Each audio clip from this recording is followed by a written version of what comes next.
अचलं वैराग्येन च कौन्तेय अभ्यासेन तु कौन्तेय वैराग्येन च गृह्यते। भगवान श्री कृष्ण ने कहा, हे महाबाहु कुंती पुत्र, निसंदेह चंचल मन को वश में करना अत्यंत कठिन है, किंतु उपयुक्त अभ्यास द्वारा तथा विरक्ति द्वारा ऐसा संभव है। पर हम इसे प्रैक्टिकली कैसे करेंगे? सुनने में तो सब अच्छा लगता है।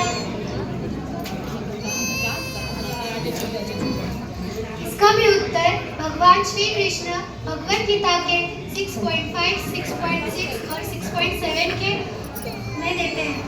उत्तरेदात्मनात्मानं नात्मानं अवसादयेत् आत्मैव यात्मनो बन्धु आत्मैव विपुरात्मनः। बन्धुरात्मा मनस्तस्य येनात्मैवात्मना जितः अनात्मनस्तु शत्रुते वर्तितात्मैव शत्रुते।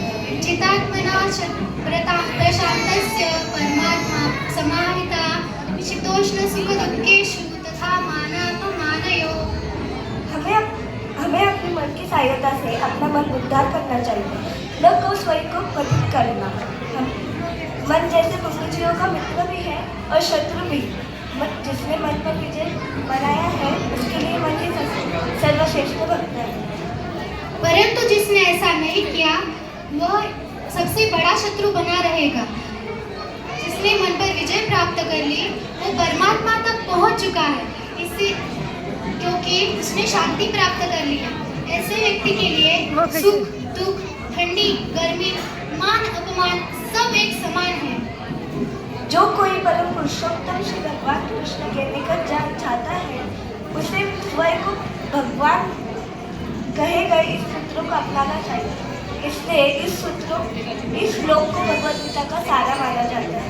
एक कृष्ण भक्त सभी का मित्र होता है, इसलिए कहा जाता है कि भक्त कभी शत्रु नहीं होता।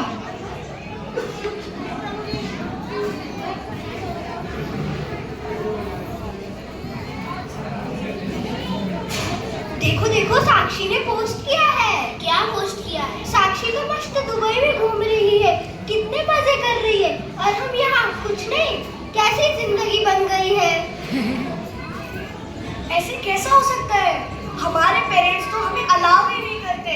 वो वहाँ पे मजे कर रही है, हम आज से उससे बात नहीं करेंगे।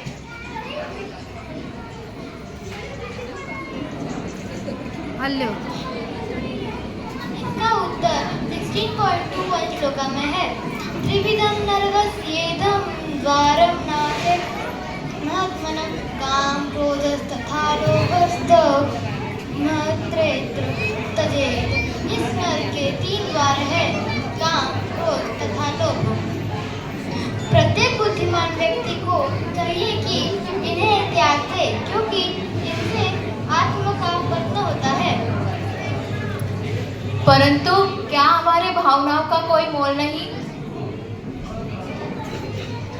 भगवान श्री कृष्ण ने श्लोक 2.56 में कहा है, दुःखेष्वनुद्विग्न मनः सुखेषु विगतस्पृहः वीतराग भय क्रोध स्थितधीर मुनिरुच्यते।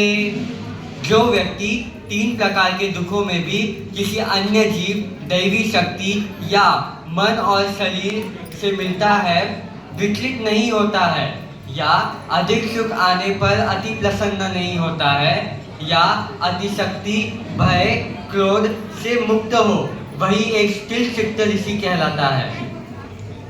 इसका सारांशन भगवान श्री कृष्ण अध्याय 4 श्लोक 10 और 11 में कहा है। वीतराग भय क्रोध मनमय मामुपाश्रिता बहवो ज्ञानी तत्सा भूता मद्भाव मांगता। ये यथा मां प्रपद्यन्ते तांस्तथैव भजाम्यहम् मम वर्त्मानुवर्तन्ते मनुष्याय पार्थ सर्वशः। अर्थात भगवान श्री कृष्ण कहते हैं, असक्ति, भय और क्रोध से मुक्त होकर मुझसे पूर्ण लीन होकर और मेरी शरण में आकर अतीत के अनेकों व्यक्ति मेरे ज्ञान से शुद्ध हो गए थे, और इस प्रकार उन सभी ने मेरे प्रति दिव्य प्रेम प्राप्त किया। जैसे जैसे सभी मेरी शरण में आते हैं मैं उन्हें उसी के अनुसार फल देता हूँ। सभी लोग सभी प्रकार से मेरे ही मार्ग और अनुसरण में आते हैं। परंतु हम सबके साथ मैत्री का भाव कैसे रख सकते हैं? हम सभी के साथ फ्रेंडली नहीं रह सकते। कभी किसी पर गुस्सा आता है तो कभी किसी के बात का बुरा लगता है। हम सबसे इक्वली बिहेव कैसे करें? इसका उत्तर भी भगवान श्री कृष्ण ने श्लोक 11.55 में दिया है। मत कर्म कृत मत परमो मत भक्त संग वर्जित निर्वैर सर्वभूतेषु यस्य मामेति पांडव। अर्थात भगवान कहते हैं जो व्यक्ति सकाम कर्मों और मानसिक चिंतन के कलशों से मुक्त होकर मेरी शुद्ध भक्ति करता है, जो मेरे लिए कर्म करता है, जो मुझे अपने जीवन का परम लक्ष्य बनाता है, जो प्रत्येक जीव के प्रति मैत्रीपूर्ण है, वह निश्चित ही मेरे पास आता है। परंतु कोई ऐसा है? Has anyone lived like this?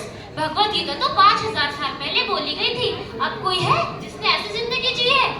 हाँ, हमारे आचार्य ने इस ब्रह्म माधव गौड़िया संप्रदाय में आने वाले सभी आचार्यों आर्य शत्रु थे।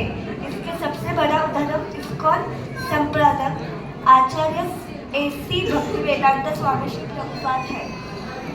जब वह अमेरिका में गए थे तब उन्होंने हिप्पीज को पहले प्रचार किया था। पर शुरुआत में हिप्पीज की वजह से श्री प्रभुपाद जी को बहुत परेशानियां होती थी। श्री प्रभुपाद जी लेक्चर भी लेते थे। लेक्चर के बाद श्री प्रभुपाद सभी के लिए खाना बनाते।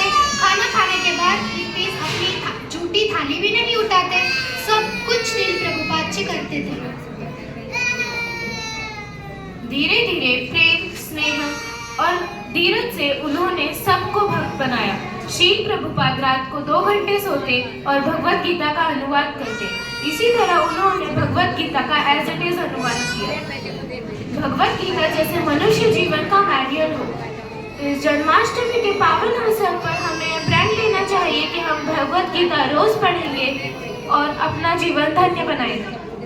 हरे कृष्ण।